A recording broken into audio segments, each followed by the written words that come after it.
Tonight we turn our attention to one of the most pressing humanitarian crises of our time, the ongoing siege of Gaza. For more than a decade and a half, over 2 million people have been living under a blockade that has restricted the flow of food, medicine, fuel, and other essential goods. Families struggle daily with hunger and shortages. Hospitals face critical gaps in life-saving supplies, and children grow up under conditions of deprivation and uncertainty. Beyond the material shortage, the siege has left deep scars on the economy, education, mental health, and the very dignity of human life in Gaza. In this program, we will shed light on the lived realities of the people under the blockade, explore how the restrictions have shaped every aspect of life, from the dinner table to the hospital ward, and ask the difficult questions about the responsibility of the international community. Our aim is not just to understand the suffering, but to amplify the voices of those who have endured it, and to remind the world that behind the politics are ordinary men, women, children whose basic human rights continue to be denied. We are joined tonight by a Palestinian Gazan who has endured these sufferings under the siege. Brother Mansour Shuman, I welcome you to the program. We will continue talking about the siege and the impact the siege has had on the whole community of the Gazans in Palestine. You have lived under siege, you have experienced the siege. Can you describe how life has changed since the last escalation and the tightening of the siege under the Israeli regime? What was the impact of this tightening on Palestinian lives, especially children? Thank you very much for inviting me to talk on the program here. Like you rightly said, Gaza has been under siege and blockade for over 15 years. And when I came into Gaza in 2022, the unemployment rate was over 85%. And you had 2.2 million people living in very harsh conditions economically. However, subhanAllah, despite the harsh reality of life there was always a spirit of strength, of resilience. Gaza, over the last decade and a half, has gone through several genocide attempts as well. However, the longest of them lasted for around 2 months. This, of course, is a different kind of attack on the Palestinian people. Palestinians in Gaza, subhanAllah,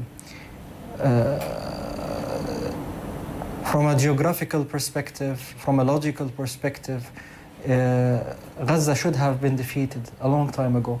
It is like the Maldives. It's the same size, a little bit bigger, and it's basically a beach. It's a flat land. And Gaza is not a country. It doesn't have defenses. It doesn't have aircraft. But it has strong-willed people. It has faith. It has iman. In Gaza, after October the 7th, the usual right now for people is to eat once a day. Right now, the Israelis, if they allow anything to enter, they allow just some basic necessities, just enough to keep people alive. They calculate how many calories is enough for each person that remains alive in Gaza. And they don't allow things that are nutritious. They allow for basic things that might even have negative medical effects later on. A lot of people in Gaza right now suffer from a lot of different medical illnesses because of the malnutrition. Lack of because food. of the malnutrition. Even the flour that goes in or other kinds of canned or stored or items, it's causing bloating and it's causing a lot of different medical illnesses. As you rightly said, medical equipment aren't allowed in. Many different kinds of medication, baby milk.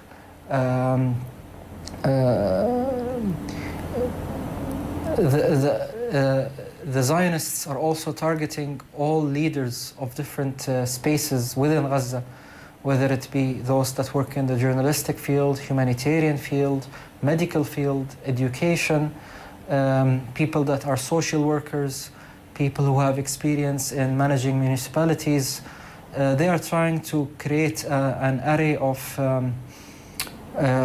chaos within Gaza. Even the little aid that they allow in, if it doesn't reach the people that are conspiring with the Israelis against the people of Gaza, they immediately bomb the people that try to take care of this aid in the right way. The situation in Gaza is very complicated. However, the biggest miracle of this genocide is that the people there are not only surviving, they are also resisting, and they are also continue to inspire millions of people around the world by the actions that they are doing. Yes. I think also that social media has been a big game changer, because we all know that Zionists control the main media, mainstream media. So alhamdulillah, the regular Gaza citizen, together with young people from all around the world, amplifying the voices of the people of Gaza, I think has been a very big game changer right now in showing the true face of Zionism that's not only affecting Palestine, but the rest of the world. In your answer, you alluded to the use of food or starvation as a tool of war by Israel in Gaza, especially in this conflict. What is the impact of these restrictions on food supplies on children, especially on children, but generally on the public as a whole? And how are families managing to find food today? And what does hunger look like on the ground? What are these families going through every day? Most of the people, we hear about the hunger, the shortage of foods in Gaza, but we cannot imagine the suffering of these people, especially the children. So as a person who has family in Gaza, who is a person who has lived through these experiences, can you describe to our audience what it looks like in Gaza, the suffering, the hunger, and the deprivation because caused by lack of food? So the general rule in Gaza is the older men and women, the mothers, the fathers, the elder siblings, they fast and they have 1 meal a day. And the young children, they try to feed them from whatever they can find available or whatever aid comes in as much as possible. When my family was there in the first month of the genocide, they were really only having 1 meal a day. And that was in the beginning of this genocide.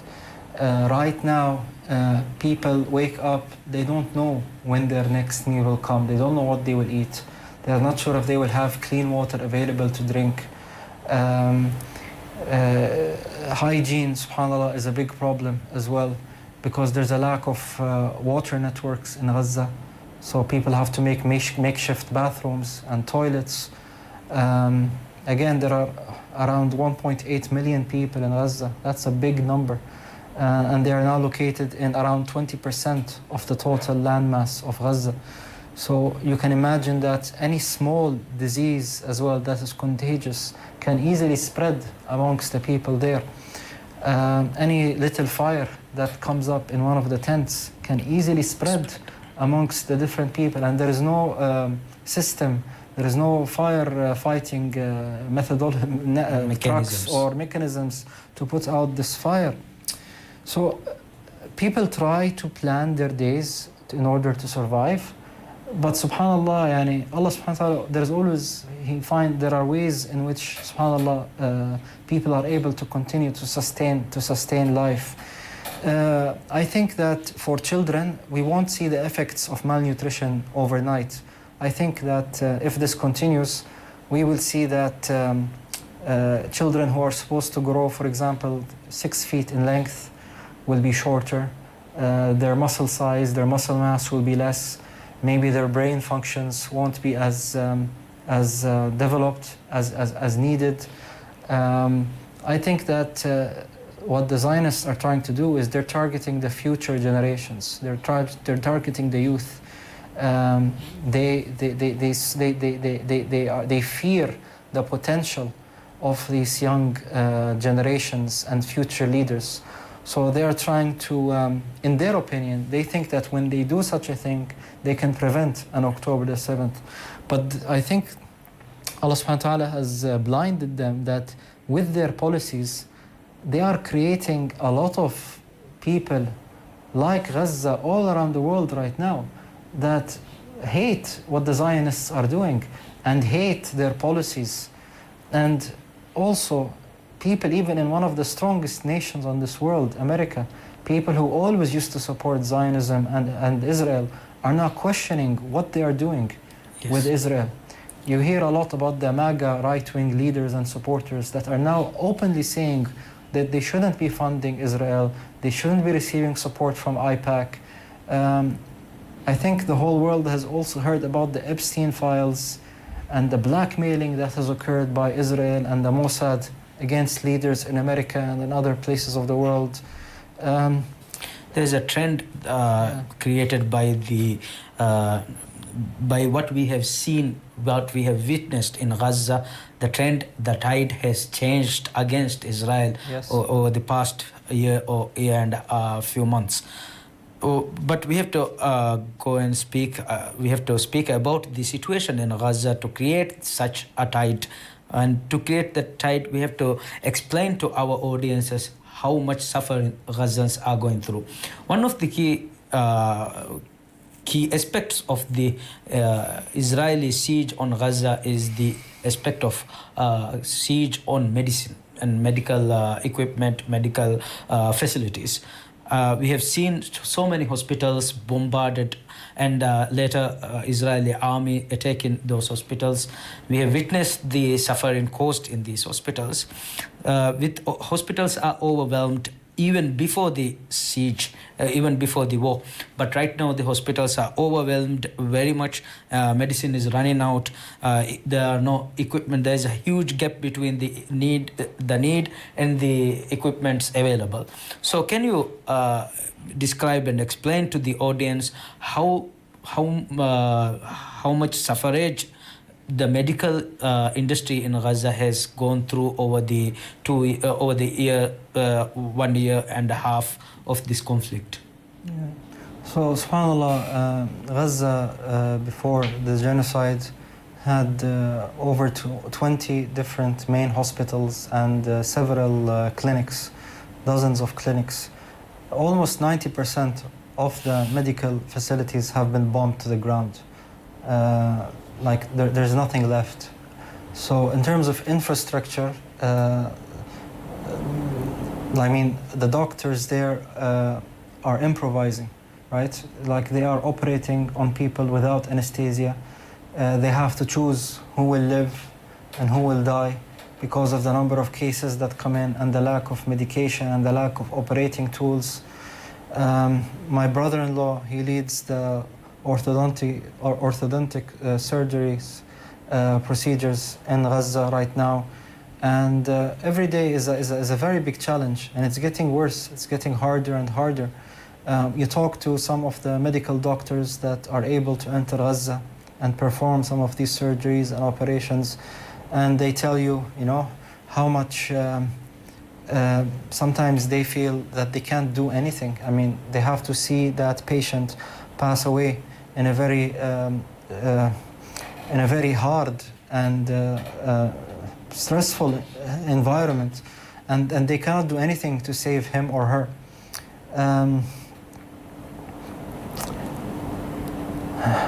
See, right now, hospitals aren't only places where people get treated, but because people consider them to be relatively safer zones, you'll find hundreds of families staying in the corridors, in the operating rooms, in the doctors' offices. Hospitals basically have become shelters. Yes, inside the hospitals. People sleeping on the stairwells, sleeping at the entrances.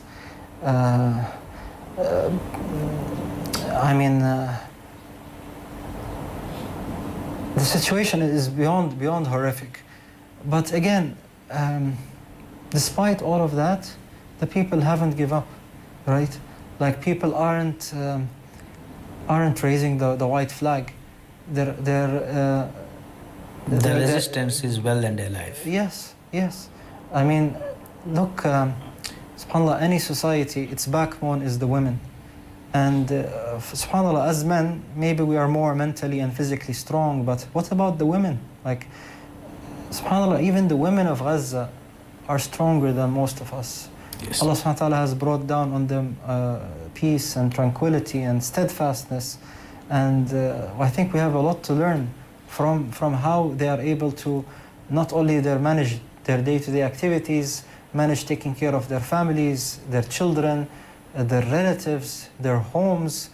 And again, it's not any home, it's like a makeshift tent or a shelter, right? So how they are able to feed their children, clothe them, take care of them if they become sick, try to arrange for them food. We right now have over 35,000 orphans in Gaza, many of them who lost their father or both of their parents. So we have also a very big social problem right now with the lack of the father figure in many families. But subhanAllah, in Gaza, people are very close, relatives are very close, people take care of each other. Even if there's an orphan, like it's a big shame on the family if the extended family doesn't take care of that orphan together with their siblings and their mother when their father passed away. So there's a lot of very good family culture in Gaza before the war, and it's even strengthened after the war. Brother Shuman, throughout your answers, one theme has been illuminated to us, which is the resilience of the Gazan people, the Palestinians in general. And one aspect of that resilience is the education infrastructure that has been created throughout Gaza, that has created very strong, very educated people. Relatively to other Arabic nations, we see Gazans as highly educated. But this war must have had its devastating impact on the infrastructure, educational infrastructure, schools, universities, and other educational facilities, and also a human resource impact also on the educational sector, because a lot of teachers have lost their lives. So what is the impact of the war itself on the education sector? What has happened to universities and schools across Gaza? And after the war ends, what kind of effort does Gaza have to put so that education can be brought back to life? So, subhanAllah, because Palestinians have been living under occupation, and you have millions of Palestinians that are refugees, not living in Palestine, a lot of us consider our true wealth to be the knowledge and education that we can acquire. So that's one of the reasons that people are determined to learn, to acquire knowledge, to teach others. They believe that that is one form of true wealth that no one can take away from them, that no one can occupy. You're right, in Gaza especially, the literacy rate and education is the highest in the region, and especially amongst our women, alhamdulillah. Not only the formal education, but also the education in the masajid and the tahfiz programs, with some of the highest percentages of huffaz amongst the Muslim world. Right now, the Israelis have destroyed destroyed physically the universities, the higher education sector in Gaza. Despite that, people continue to do online education through lectures by our professors and students attending wherever they can. And just a few weeks back, another year of graduates graduated from the Islamic University in Gaza. So despite there not being physical buildings, people in Gaza are still finding ways to ensure that they continue their formal education.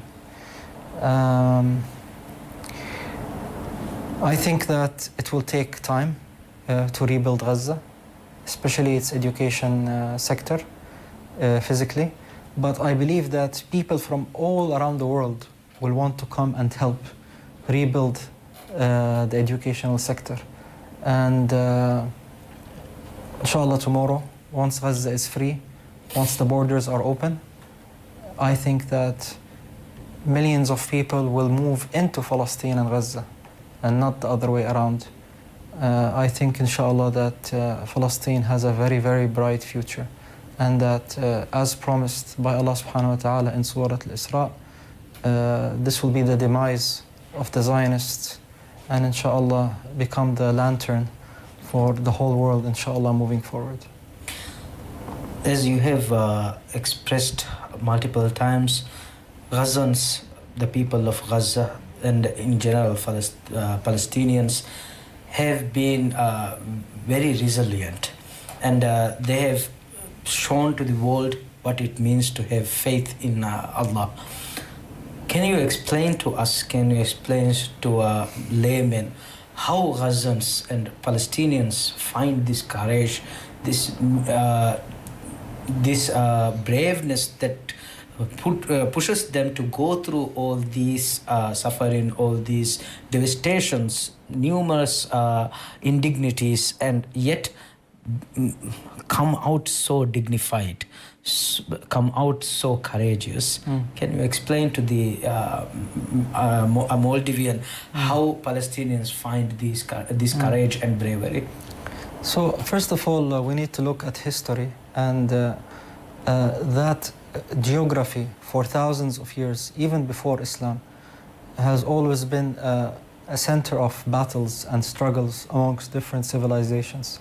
So genetically, the people of Palestine and Gaza are used to fighting battles. And even Gaza means in Arabic, it comes from the word yaghuzzu, which means war, or even like thorn, like thorns. So it's always been a barrier for people that come and try to conquer that area. So historically, I think the people there are genetically, mentally, physically built to be strong, to be resilient, to fight back. Palestine is the birthplace of the prophets. Palestine is where the Mughals were defeated in Ain Jalut. It's where the Crusades were fought back 19 times. Hittin, Salah ad-Din retook Jerusalem. It's where the French were defeated in Akka. It's where Al-Yarmouk happened, where Abu Ubaidah and Khalid ibn al-Walid defeated the Byzantine Empire. So there's a lot of history there that shows that it is a place of positive change and strength and resilience. Now, the preparation for October the 7th and what you're seeing right now isn't a matter of ليست صدفة. It's not coincidence.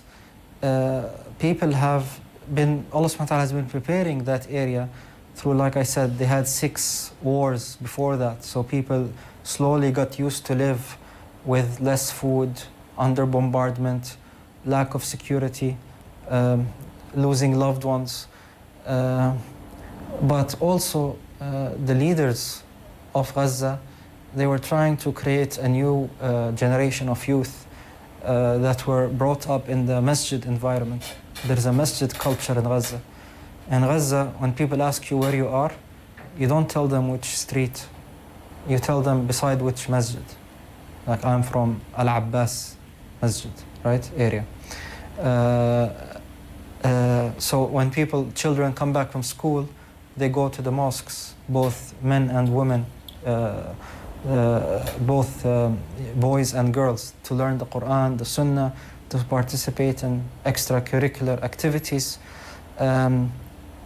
And subhanAllah, that generation is now the people that you are seeing now with a lot of iman and faith and strength facing this form of genocide that you are seeing. Even when the genocide is becoming stronger right now, And sometimes I feel a little bit down. When I call and speak with our brothers in Gaza, they raise my morale, even though they're the ones that are going through the hardships.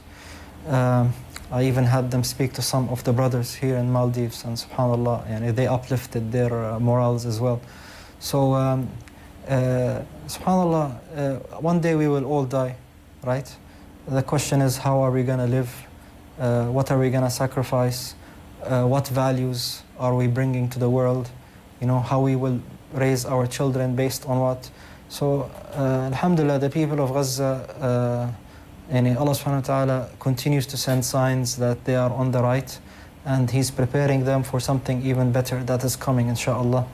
Look at the people of Syria, you know, they went through over 13, 14 years of suffering.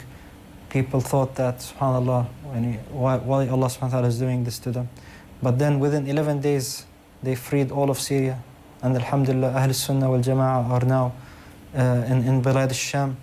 And you have the replica of Gaza in Sham, Idlib, yani mashallah, thriving.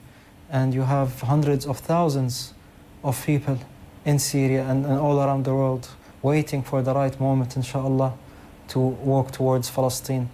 I think that Allah subhanahu wa ta'ala is preparing the region for something very big. And there's been a lot of evil that has been ongoing in this world. Especially if you've lived like me in the West, you will see it. You will see how they've corrupted their societies morally, economically, politically. You will see how they tried to invade with their ideas our Muslim countries, and they've succeeded in some and failed in many others. So Allah subhanahu wa ta'ala loves us more than anything else. He loves us more than our mothers, our fathers. And I think because He loves us, He wants to strengthen us. He wants to prepare us, because the responsibility that is coming in the future will need a lot of hard work, will need a lot of strong nerves, and it needs a generation that is ready to hold this amana. Brother Shuman, it has been an extraordinary privilege to sit with you and talk about the situation in Gaza. You have explained to us very descriptively in very understandable terms how much suffering Gazans, our brothers and sisters in Gaza, are going through on a daily basis. And the impact of the siege is now extremely clear to the whole world because of social media, and people such as yourself going to mainstream media and explaining the situation to everyone. So I want to express my heartfelt thanks, gratitude for your contribution to the cause of the Palestinian people as a Palestinian. And as at the end, I want you to in a very summarized way to express what the Palestinian people want from the international community, not from the leaders, but from the people of the all countries, from the people in Western countries, from people in Muslim countries and other countries. What is the expectation of Gazan people and the Palestinian people from us, Maldivians and others? So, Alhamdulillah Rabbil Alameen, first of all, the understanding that what is happening in Palestine isn't just a Palestinian cause. This is a cause for all the free world. It's a cause because it is a clash between good and evil, between Zionism and Islam. It's not about Palestinians or Palestinian land. It is much bigger than that. And the Israelis understand that. They understand that it is a struggle for their own existence, morally and physically on the ground. So they feel that their own existence right now is under threat. That's why they are doing everything they are doing, thinking that by physically intimidating us that they will be able to stop us. But they don't understand that ideologies cannot be exterminated through